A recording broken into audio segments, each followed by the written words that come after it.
Hello दोस्तों, आप सभी के कैसे हैं। मैं उम्मीद करता हूं कि आप सभी के बहुत ही बढ़िया होंगे, बहुत ही ज़बरदस्त होंगे। दोस्तों आज हम लोग सॉल्व करने वाले हैं झारखंड जेएसएससी सीजीएल का प्रैक्टिस सेट नंबर 9। इससे पहले दोस्तों हम लोग ऑलरेडी 8 सेट को कवर कर चुके हैं। दोस्तों इस वीडियो में हम लोग सिर्फ कवर करने वाले हैं कंप्यूटर का ज्ञान को। आप सभी को पता होगा दोस्तों कि झारखंड जैसे सीजीएल में टोटल कंप्यूटर से 20 प्रश्न पूछा जाता है। ठीक है, चलिए हम लोग जल्दी से आज का प्रैक्टिस सेट को शुरुआत करते हैं। देखिए आज का जो पहला प्रश्न है वो आपके स्क्रीन पे है। प्रश्न क्या है? सूचनाओं का वह समूह जो एक कंप्यूटर को निर्देश करता है कहलाता है, वो क्या कहलाता है? दोस्तों वो प्रोग्राम कहलाता है। ऑप्शन नंबर जो है डी इस क्वेश्चन का राइट आंसर हो जाएगा। नेक्स्ट है कंप्यूटर के क्षेत्र में विंडोज एक्सप्लोरर से तात्पर्य डैश से होता है, यानी किससे होता है? तो याद दोस्तों फाइल मैनेजर से होता है। ऑप्शन नंबर पहला इस क्वेश्चन का राइट आंसर हो जाएगा। नेक्स्ट हम लोग आते हैं अगला प्रश्न पे, और अगला प्रश्न है निर्देशिका को हटाने के लिए किस निर्देश का उपयोग किया जाता है? आपको बताना है निर्देशिका को हटाने के लिए किस निर्देश का प्रयोग किया जाता है। तो ये दोस्तों आरडी का प्रयोग किया जाता है। ऑप्शन नंबर बी इस क्वेश्चन का राइट आंसर हो जाएगा। नेक्स्ट है कंप्यूटर सॉफ्टवेयर में से त्रुटियों को हटाना कहलाता है। त्रुटियों को हटाना क्या कहलाता है? त्रुटियाँ यानी एरर को हटाना क्या कहलाता है?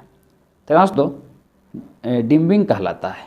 डिम्बिंग ऑप्शन नंबर जो है सी इस क्वेश्चन का राइट आंसर हो जाएगा। नेक्स्ट आते हैं अगला प्रश्न पे, और अगला प्रश्न है पासवर्ड यूजरों को डैश के लिए सक्षम बनाते हैं, यानी पासवर्ड यूजरों को किसके लिए सक्षम बनाते हैं? तो दोस्तों फाइलों की गोपनीयता रिटेन करने के लिए। ऑप्शन नंबर जो है सी इस क्वेश्चन का राइट आंसर हो जाएगा। दोस्तों हम आप लोग से मात्र 10 मिनट समय लेंगे और इस प्रैक्टिस सेट को कवर करेंगे। अगर आपके पास 10 मिनट भी समय होगा तो आप लोग पूरा प्रैक्टिस सेट को जरूर कीजिएगा, क्योंकि दोस्तों एग्ज़ाम आप लोग का बहुत नज़दीक है और एग्ज़ाम में ये काफ़ी हेल्पफुल रहेगा। देखिए अगला प्रश्न क्या है, यहाँ पर डैश दिया हुआ है, आगे है परिचालन तंत्र यानी ऑपरेटिंग सिस्टम के कार्य प्रणाली की श्रेणी नहीं है। कार्य प्रणाली की श्रेणी नहीं है, ठीक है, ऑपरेटिंग सिस्टम का। देखिए यहाँ पर 4 ऑप्शन दिया हुआ है, इसका दोस्तों ऑप्शन नंबर बी वाला हो जाएगा सही जवाब। वायरस से सुरक्षा परिचालन तंत्र यानी ऑपरेटिंग सिस्टम के कार्य की श्रेणी नहीं है दोस्तों, ठीक है। नेक्स्ट लोग आते हैं अगला प्रश्न। अगला है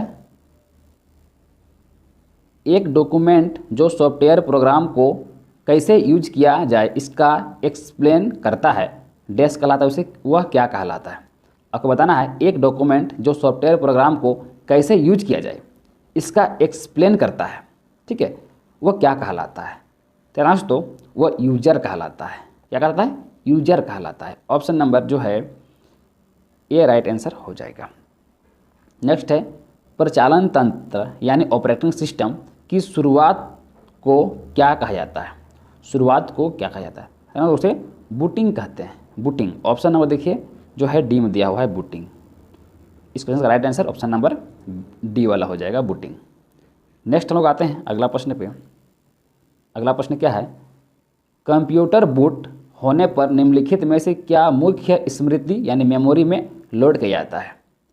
क्या मुख्य स्मृति में लोड किया जाता है? तो याद दोस्तों इंटरनल कमांड, इसको राइट आंसर क्या हो जाएगा? इंटरनल कमांड यानी आंतरिक निर्देश। ऑप्शन नंबर जो है ए इस क्वेश्चन का राइट आंसर हो जाएगा दोस्तों, आंतरिक निर्देश। नेक्स्ट हम लोग चलते हैं अगला प्रश्न पे। अगला प्रश्न है देखिए IBM DOS है एक क्या है ये? तेरा ना दोस्तों IBM DOS एक प्रकार का सिंगल यूजर ऑपरेटिंग सिस्टम है। ऑप्शन नंबर जो है पहला इस क्वेश्चन का राइट आंसर हो जाएगा। दोस्तों लास्ट में आप लोग ज़रूर कमेंट कीजिएगा कि 20 प्रश्न में से कितना प्रश्न का आंसर आप लोग को पहले से आता था। अगर इस प्रकार का प्रश्न आपके एग्जाम में पूछा जाता है तो आप कितना प्रश्न सॉल्व करके आ सकते हैं, ज़रूर कमेंट कीजिएगा, ठीक है। और वीडियो अगर अच्छा लगता तो वीडियो को साथ साथ में लाइक भी कर दीजिएगा। देखिए अगला प्रश्न क्या है डोस का पूर्ण रूप है यानी DOS का फुल फॉर्म क्या होता है? प्रत्येक एग्जाम में, चाहे आप कोई भी एग्जाम लिख लीजिए, हर एक एग्जाम में फुल फॉर्म तो पूछा ही जाता है। उसी प्रकार आपका जेएसएससी सीजीएल में ही पूछा जाएगा। तो आप लोग को सारा का जो फुल फॉर्म आपको याद करना है, ठीक है। ये एक प्रश्न रहेगा ही रहेगा। तो चलिए बताइए डीओएस का पूर्ण रूप क्या होता है।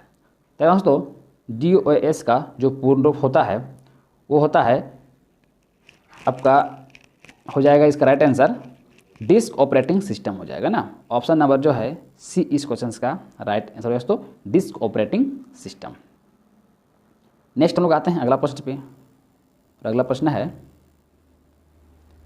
एमएस डॉस में स्क्रीन साफ करने के लिए किस कमांड का प्रयोग किया जाता है, यानी क्लियर करने के लिए किस कमांड का प्रयोग किया जाता है। तेरा दोस्तों CLS कमांड का प्रयोग किया जाता है, CLS। ऑप्शन नंबर जो है बी इस क्वेश्चन का राइट आंसर है तो CLS। नेक्स्ट है निम्नलिखित में से कौन सी file MS DOS boot disk की आवश्यक फाइल है। बताना है निम्नलिखित में से कौन सी file MS DOS boot disk की आवश्यक फाइल है। तो दोस्तों command.com ऑप्शन नंबर जो है पहला इस क्वेश्चन का राइट आंसर हो जाएगा। चलिए हम लोग आते हैं अगला प्रश्न पे। और अगला प्रश्न है देखिए, जब फाइलों को कंप्यूटर के हार्ड डिस्क से डिलीट किया जाता है तो माइक्रोसॉफ्ट विंडोज इस फाइलों को डैश में स्टोर करता है, यानी कहाँ पर स्टोर करता है। तो दोस्तों ये रिसाइकल बिन में स्टोर करता है, रिसाइकल बिन। ऑप्शन नंबर जो है पहला इस क्वेश्चन का राइट आंसर हो जाएगा। रिसाइकल बिन में इसलिए स्टोर करता है दोस्तों क्योंकि इसको आप दोबारा वापस ला सकते हैं। अगर रिसाइकल बिन में स्टोर रहता है तो उसको आप दोबारा ला सकते हैं, ठीक है। ये फंक्शन आजकल मोबाइल में भी आ गया है, ठीक है। तो कोई फोटो वीडियो डिलीट कीजिएगा तो रिसाइकल बिन में रह जाता है, वहाँ से आप दोबारा उसको ला सकते हैं। अगला देखिए डैश दिया हुआ है, में स्टोर करके आप फाइलें ऑर्गेनाइज कर सकते हैं। यहाँ पर डैश के स्थान पर क्या आएगा आपको बताना है। तो दोस्तों डैश के स्थान पर फोल्डर आएगा, फोल्डर में स्टोरेज करके आप फाइलें ऑर्गेनाइज कर सकते हैं, यानी फोल्डर। ऑप्शन नंबर जो है डी इस क्वेश्चन का राइट आंसर हो जाएगा। चलिए हम लोग आते हैं अगला प्रश्न पे। आप लोग जरूर कमेंट कीजिएगा, ठीक है, कि वीडियो कैसा लग रहा है और आपको किस किस चीज़ का वीडियो चाहिए, है ना। किस टाइप का वीडियो चाहिए, थ्योरी चाहिए या ऑब्जेक्टिव चाहिए या चैप्टर वाइज चाहिए, है ना, या ऑब्जेक्टिव चाहिए, जैसा भी आप लोग चाहिए आप लोग जरूर कमेंट कीजिएगा। आप लोग का कमेंट देखकर ही हम वीडियो बनाते हैं। देखिए 146 क्या है, माइक्रोसॉफ्ट विंडोज एक डैश है, यानी एक क्या है, माइक्रोसॉफ्ट विंडोज एक क्या है। तो याद दोस्तों माइक्रोसॉफ्ट विंडोज एक ऑपरेटिंग सिस्टम है। क्या है, एक ऑपरेटिंग सिस्टम है। ऑप्शन नंबर जो है पहला इस क्वेश्चन का राइट आंसर हो जाएगा। अगला है विंडोज 7 एक उदाहरण है, यानी विंडोज 7 किसका उदाहरण है। तो याद दोस्तों विंडोज 7 जो है वो एक ऑपरेटिंग सिस्टम का उदाहरण है। किसका उदाहरण है, ऑपरेटिंग सिस्टम का उदाहरण है। ऑप्शन नंबर जो है सी इस क्वेश्चन का राइट आंसर हो जाएगा। चलिए हम लोग आते हैं अगला प्रश्न पे। अगला प्रश्न है फाइल सिस्टम यानी NTFS का अर्थ क्या है, यानी NTFS का आपको फुल फॉर्म बताना है। एक तो फुल फॉर्म पूछ चुका था, एक और पूछ दिया, यानी दो भी फुल फॉर्म आपका एग्जाम में रह सकता है।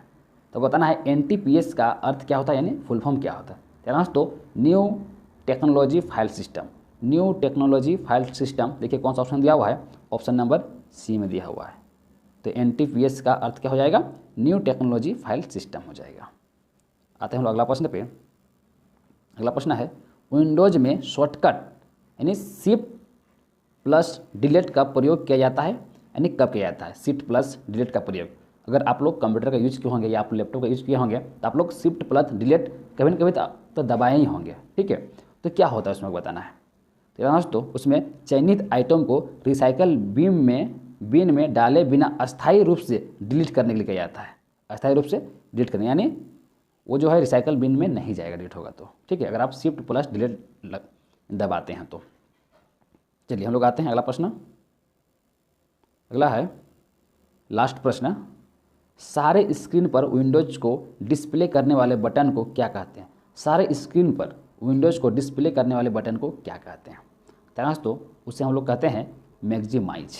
मैक्सिमाइज ऑप्शन नंबर जो है डी इस क्वेश्चन का राइट आंसर हो जाएगा। तो दोस्तों मुझे उम्मीद है कि ये प्रैक्टिस सेट आप लोग को बहुत ही अच्छा लगा होगा। दोस्तों ये एग्जाम के लिए काफ़ी हेल्पफुल होगा, ठीक है। तो आप लोग को जैसा भी लग रहा है वीडियो ज़रूर कमेंट कीजिएगा। और दोस्तों लोग मिलते हैं नेक्स्ट वीडियो में, तब तक के लिए थैंक यू।